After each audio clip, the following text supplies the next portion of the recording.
Por esta mañana. Gracias por tu presencia. Amamos tu presencia, Señor. Y te pedimos, Padre, que quites todas nuestras distracciones, todo lo que traemos, lo depositamos, Señor, aquí ante ti. Y abre nuestro entendimiento, Señor, a través de lo que vamos a compartir hoy, a aprender hoy de San Mateo. Así que ponemos en tus manos este servicio, Señor, en el nombre de Cristo Jesús. Amén, amén. Bueno, estamos yendo a través de San Mateo. Abran su Biblia en San Mateo capítulo 21. San Mateo capítulo 21.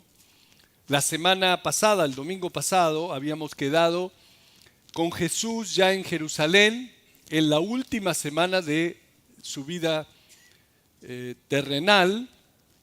Jesús estaba en el templo discutiendo con los discípulos,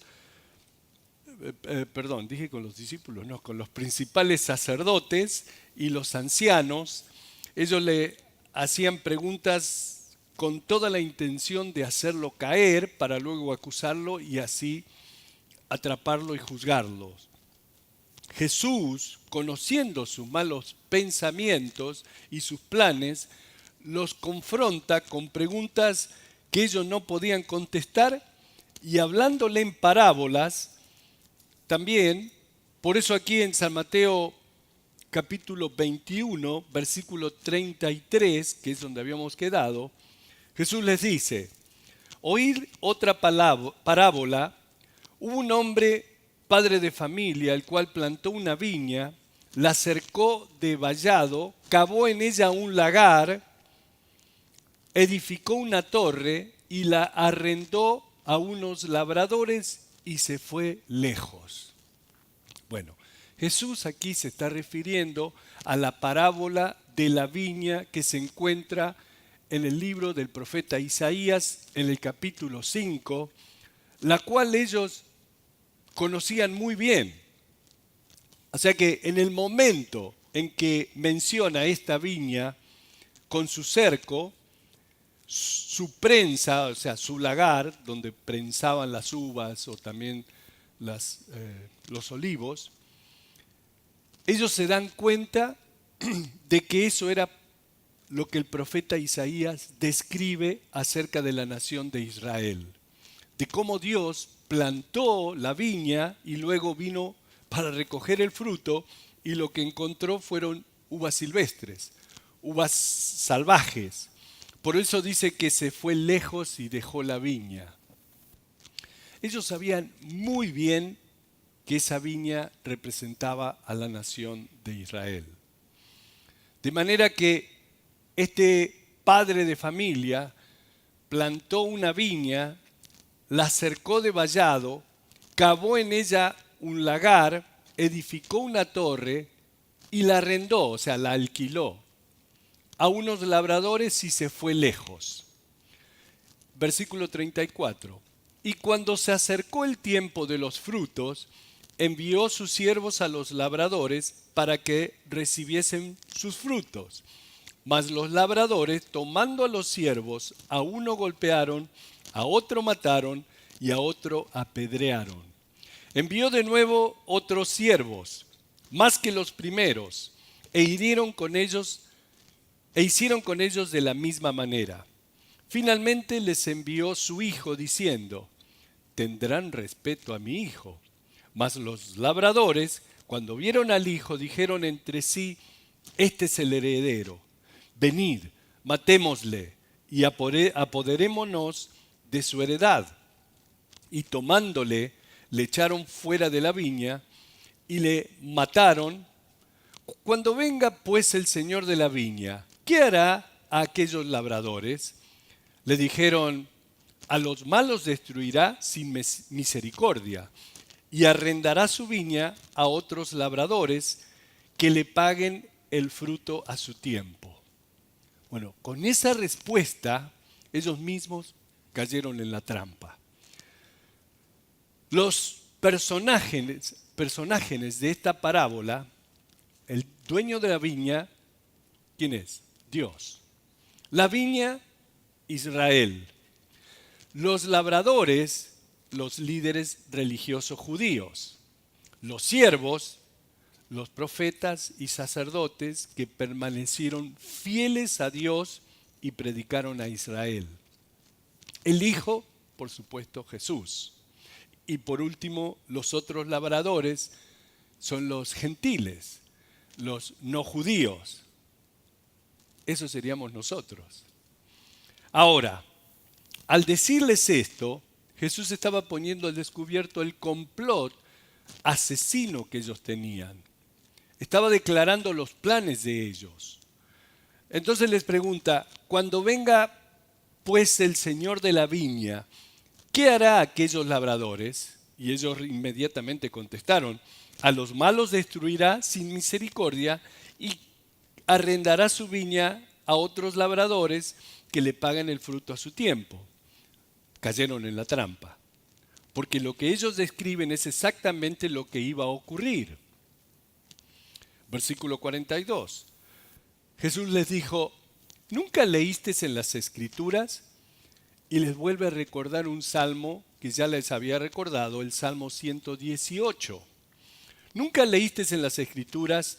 La piedra que desecharon los edificadores ha venido a ser cabeza del ángulo. El Señor ha hecho esto y es cosa maravillosa a nuestros ojos. Por tanto os digo que el reino de Dios será quitado de vosotros y será dado a gente que produzca los frutos de él. Y el que cayere sobre esta piedra será quebrantado, y sobre quien ella cayere le desmenuzará.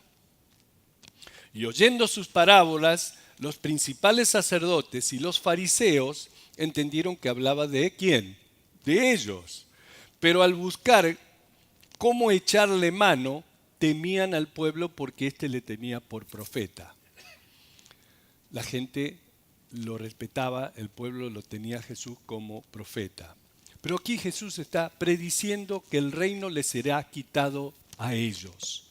Y como les dije la semana pasada, sabemos que eso sucedió unos 30 años después, en el año 70 después de Cristo. Ya le voy a hablar un poquito más sobre eso. El Evangelio fue predicado primeramente ¿a quién? A los judíos. Pero por su rechazo, el Evangelio fue a los gentiles, a los no judíos, a nosotros. Y por supuesto, lo más importante que Dios espera del creyente es que dé frutos.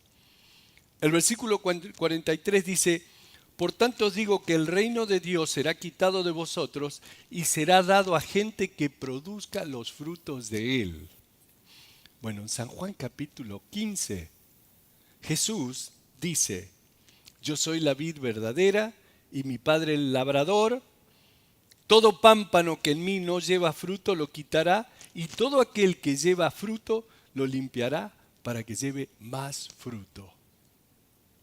El deseo del Señor es que demos fruto para Él.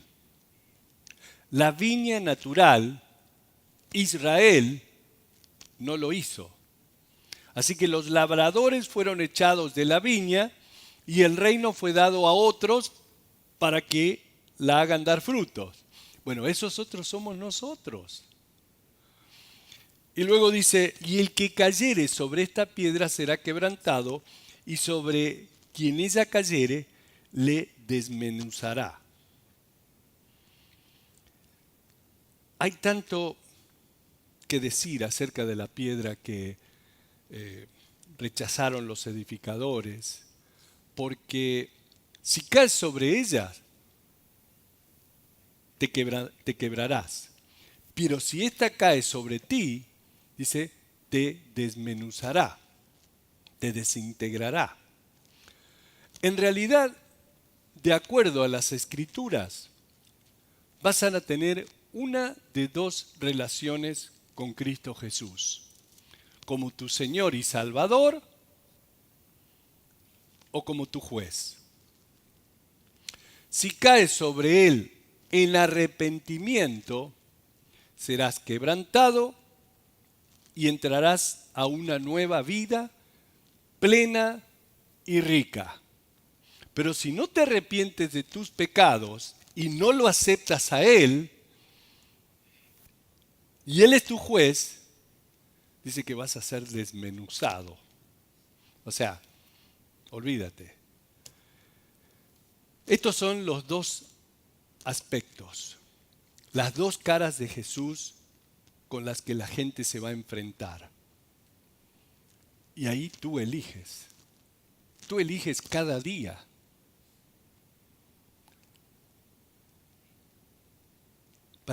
Esto es para aquellos que todavía no han aceptado a Cristo Jesús. Tú eliges. San Mateo capítulo 22, versículo 1.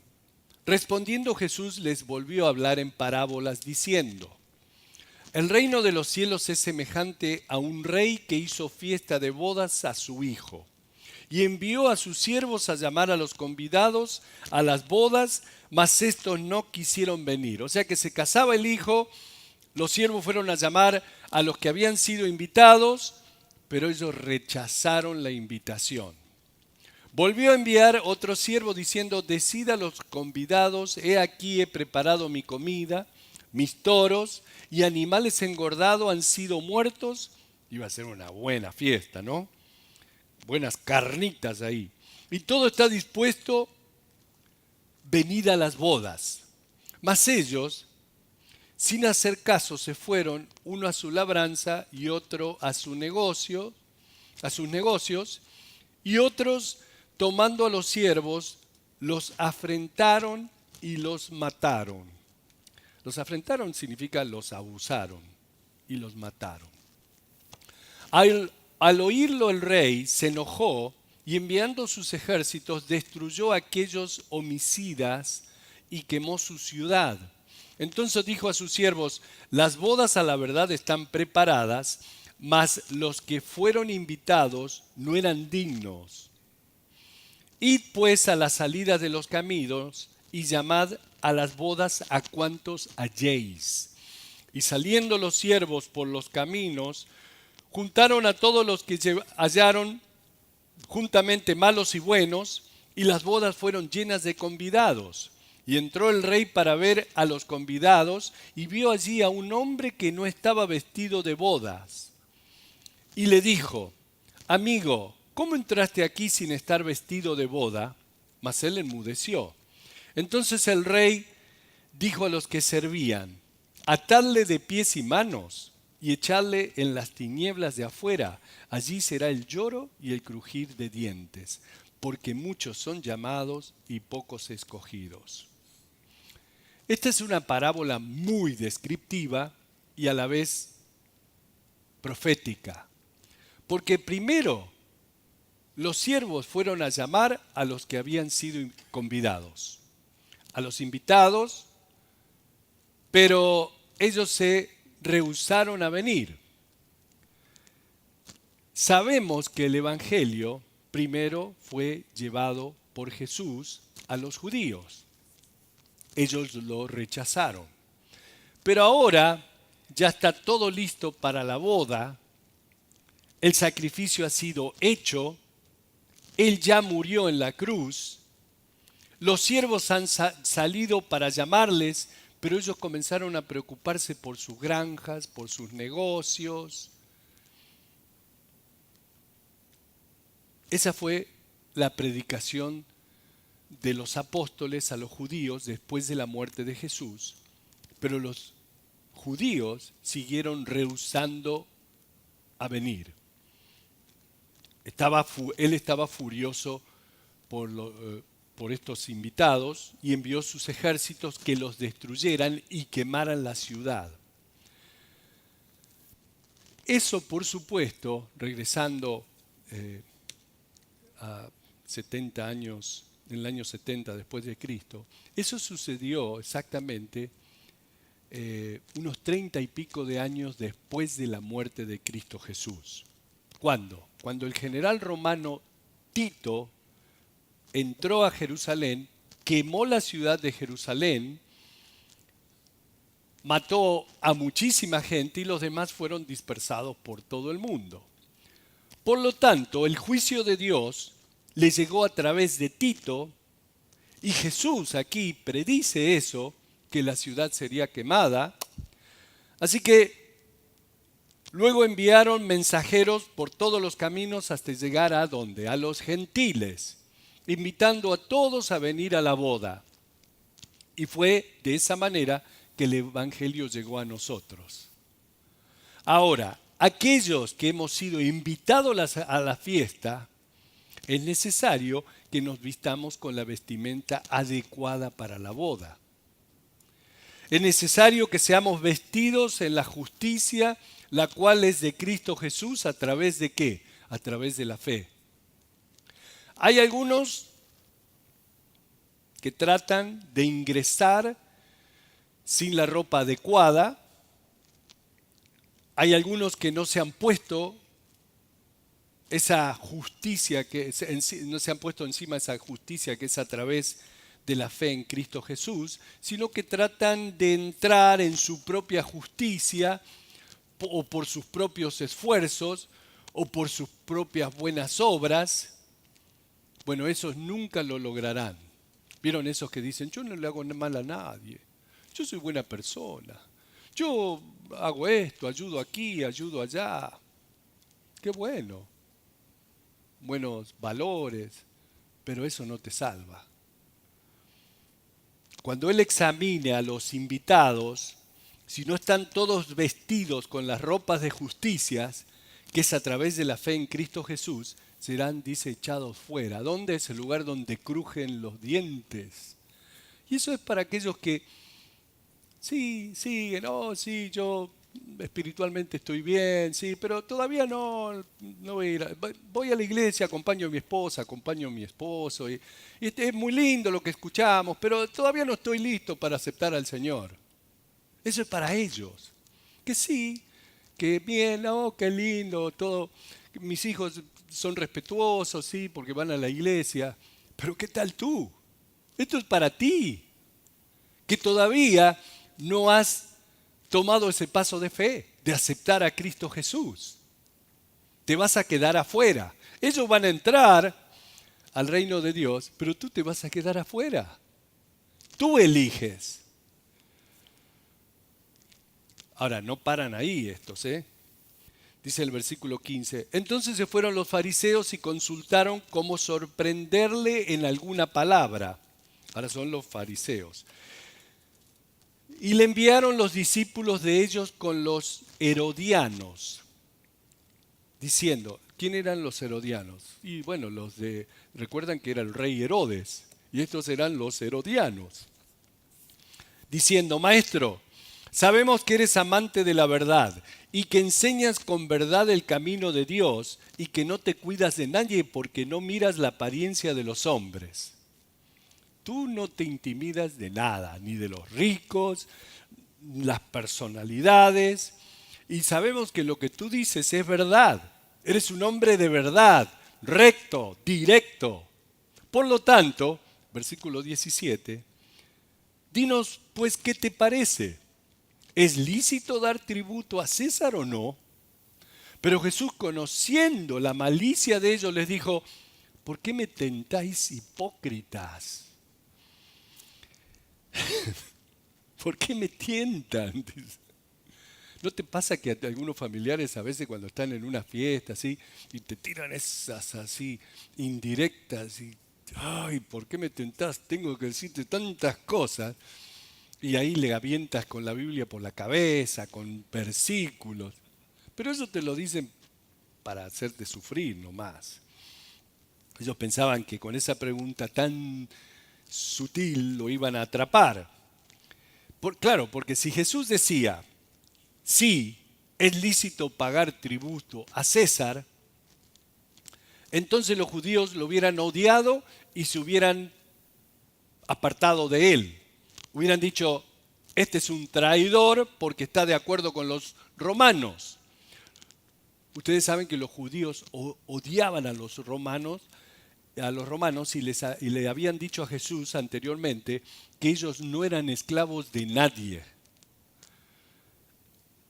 Por el otro lado, si Jesús decía, no es lícito, pagar impuestos. Entonces ellos hubieran ido a reportarlo a los oficiales romanos y lo hubieran arrestado, alegando que era un revoltoso en contra del gobierno romano que motivaba a la gente a no pagar impuestos.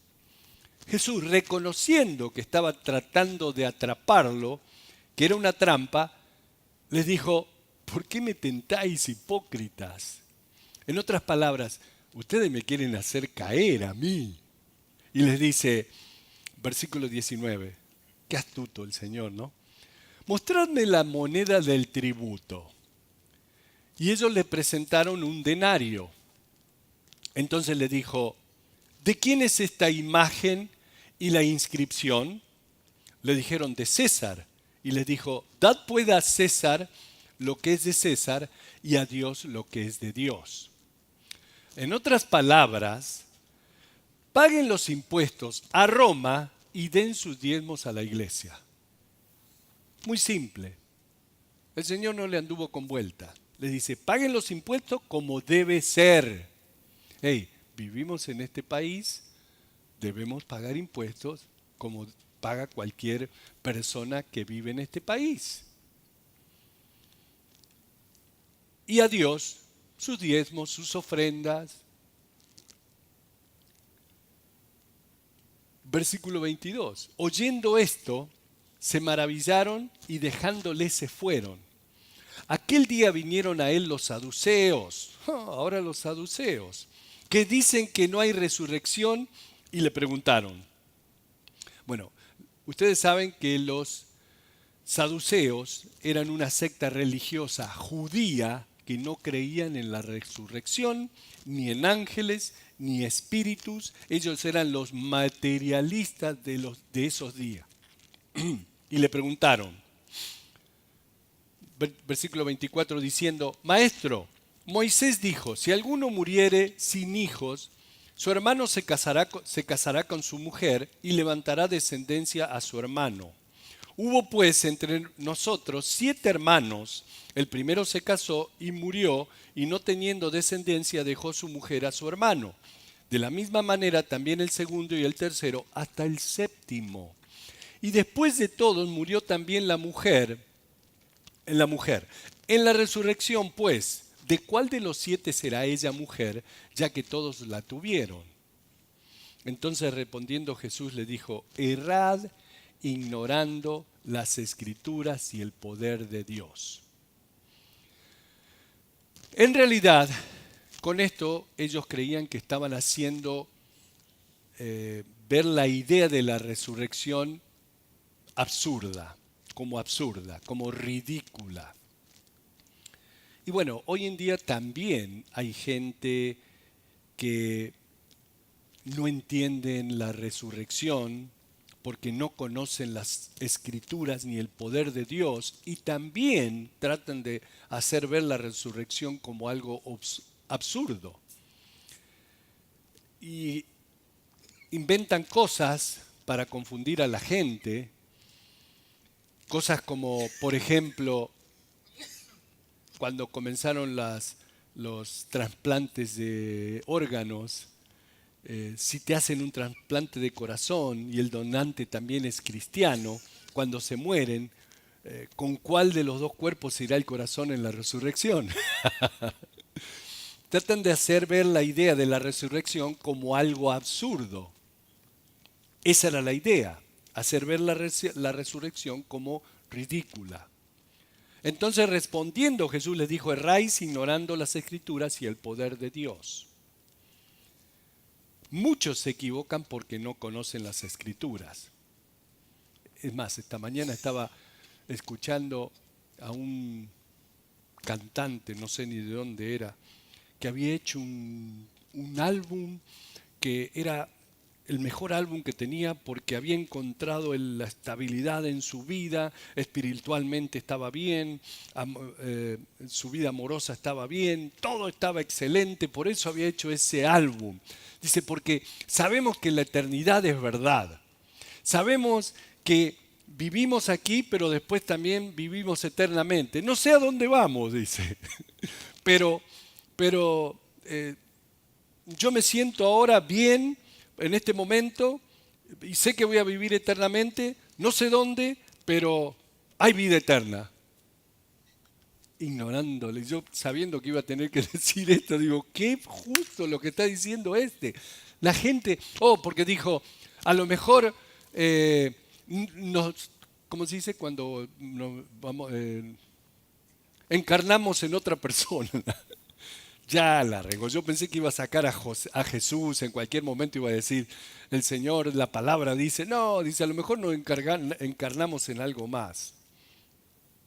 La Biblia dice que al morir tendremos nuevos cuerpos. Segunda de Corintios capítulo 5, ¿no? Sabemos que cuando esta tienda terrenal, el cuerpo en el cual vivimos, se ha disuelto, tendremos un nuevo edificio de Dios, no hecho con manos humanas, sino un cuerpo eterno en los cielos. Pero la gente que no conoce las Escrituras cree cualquier cosa que escucha. Estos saduceos estaban haciendo lo mismo. Jesús dijo, versículo 30, porque en la resurrección ni se casarán ni se darán en casamiento, sino serán como los ángeles de Dios en el cielo. ¿Sabían esa? Espero que sí. El propósito de casarse es establecer un ambiente bueno y seguro para procrear, para que crezcan los hijos. Ese es el propósito de Dios para el matrimonio, que se unan dos vidas en amor, por supuesto, un hombre y una mujer, y puedan proveer un ambiente bueno y saludable donde los hijos crezcan en un ambiente seguro y lleno de amor. Pero por lo que leemos aquí, en el cielo no vamos a tener hijos. Dice que seremos como ángeles, quienes no se casan ni se dan en casamiento. Y no da mucha explicación al respecto. Como que el Señor ha dejado algunas sorpresas para nosotros, porque no sabemos realmente cómo va a ser en el cielo. De manera que cualquier otra cosa que escuchen sobre eso es pura especulación. La Biblia no explica más. Así que si escuchan algo así de que se va a hacer así, es pura especulación. Versículo 31. Pero respecto a la resurrección de los muertos, ¿no habéis leído lo que os fue dicho por Dios cuando dijo, yo soy el Dios de Abraham, el Dios de Isaac y el Dios de Jacob? Dios no es Dios de muertos, sino de vivos. Ahora, ¿saben dónde dijo eso Dios? Eso lo dijo en Éxodo capítulo 3. Después que Abraham, Isaac y Jacob estaban físicamente muertos. Dios prometió a Abraham, a Isaac y a Jacob la tierra de Canaán. Por supuesto, ellos no recibieron la tierra prometida en su vida terrenal. Murieron antes. Pero como todo creyente que muere, al dejar este mundo recibe un cuerpo nuevo, un cuerpo celestial, y habita en ese reino espiritual, de manera que ellos están espiritualmente vivos. Abraham, Isaac y Jacob. Jesús dijo, Dios no es Dios de muertos, sino de vivos, indicando que hay un reino espiritual sobre el cual gobierna Dios y que un día será revelado. Versículo 33. Oyendo esto la gente se admiraba de su doctrina. Entonces los fariseos, oyendo que había hecho callar a los saduceos, se juntaron a una. Y uno de ellos, intérprete de la ley, un abogado, preguntó por tentarle diciendo, Maestro, ¿cuál es el gran mandamiento en la ley? O sea, lo tentaban los fariseos, los saduceos, los sacerdotes, los ancianos, todos venían a tentarlo ahí a Jesús. Ahora, los fariseos eran de la otra secta religiosa judía, la cual cumplía todos los mandamientos al pie de la letra. Pero dice que le hace esta pregunta para tentarlo, para probarlo. Maestro, ¿cuál es el gran mandamiento en la ley?